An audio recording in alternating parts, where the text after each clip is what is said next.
No one should put this many hours into work. This is not good. And people should not work this hard. They should not do this. It's very painful. Painful in what sense? It hurts my brain and my heart. So this is not recommended for anyone. I just did it because if I didn't do it, then good chance Tesla would die. When my brother and I were starting our first company, instead of getting an apartment, we just rented a small office and we slept on the couch.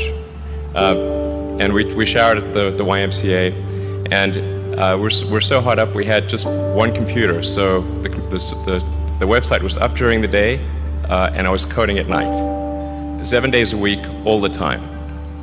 And I sort of briefly had a girlfriend in that period, and in order to be with me, she had to sleep in the office. So work hard, like every waking hour. That's the thing I would say particularly if you're starting a company. And I mean, if you do simple math, you say like, okay, if somebody else is working 50 hours and you're working 100, you'll get twice as much done in the course of a year as the other company. I mean, Tesla really faced a severe threat of death due to the Model 3 production ramp. Essentially, the company was bleeding money like crazy, and just if we didn't solve these problems in a very short period of time, we would die. And it was extremely difficult to solve them. How close to death did you come? Within single-digit weeks. 22 hours a day, or like how many hours? Just working, so 7 days a week, sleeping in the factory. I worked in the paint shop, general assembly, body shop. Do you ever worry about yourself imploding, like it's just too much? Absolutely. If you're creating a company or if you're joining a company, the most important thing is to attract great people. So either join a group that's amazing, that you really respect, or if you're building a company, you've got to gather great people. I mean, all a company is a group of people that have gathered together to create a product or service. And so depending upon how talented and hardworking that group is, and the degree to which they are focused cohesively in a good direction, that will determine the success of the company.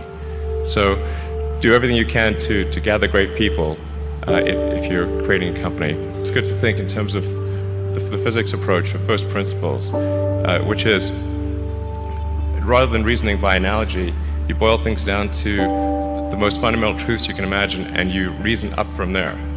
And this is a good way to figure out if something really makes sense, or if it's just what everybody else is doing. It's hard to think that way. You can't think that way about everything. It takes a lot of effort. But if you're trying to do something new, it's the best way to think. And that framework was developed by physicists to figure out counterintuitive things like quantum mechanics. So it's really a powerful method. Then it's just you have to apply a lot of hours to actually working. So the way I generally do it is I'll be working at SpaceX on Monday, and then Monday night fly to the Bay Area, spend Tuesday and Wednesday in the Bay Area, then at Tesla, and then fly back on Wednesday night, spend Thursday and Friday at SpaceX. In the last several months, then I would fly back here on a Saturday and either spend Saturday and Sunday at Tesla or spend Saturday at Tesla and Sunday at SpaceX. Just showing up is half the battle. Just, you got to try hard to do it, and don't be afraid of failure. You also need to be rooted in reality. So you shouldn't, it's easy to get high in your own supply. You've got to not be afraid to innovate, but also don't delude yourself into thinking something's working when it's not. Or you're going to get fixated on a bad solution. Don't be afraid of new arenas. You can get a book, you can learn something, and experiment with your hands, and just make it happen. Find a way or make a way to get something done. But I think people can choose to be not ordinary. They can choose to not necessarily conform to the conventions that were taught to them by their parents. So yes, I think it's possible for ordinary people to choose to be extraordinary.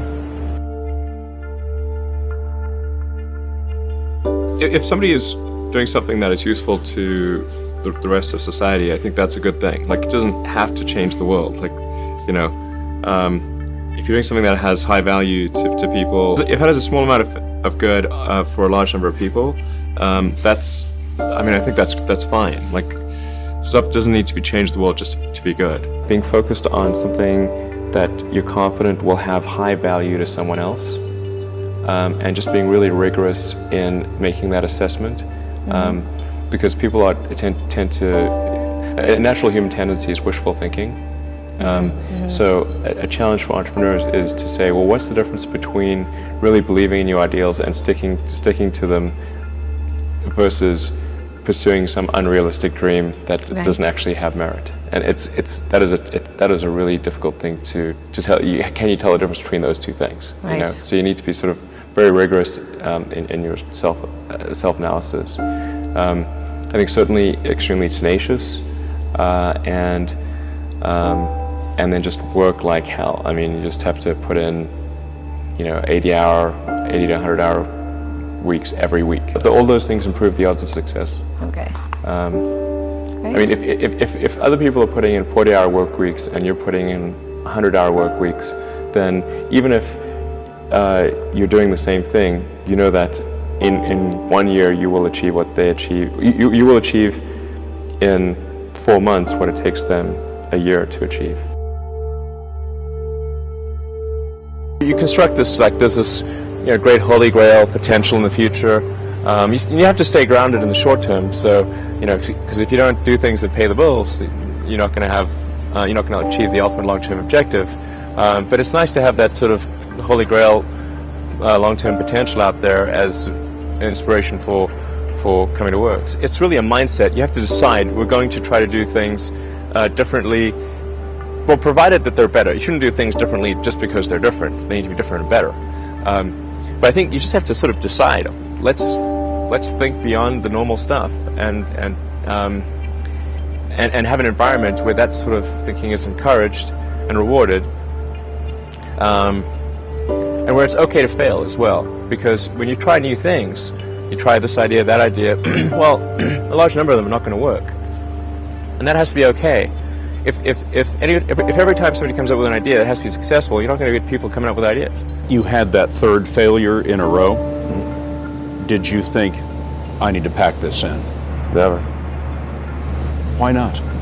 I don't ever give up. I mean, I'd have to be dead or completely incapacitated.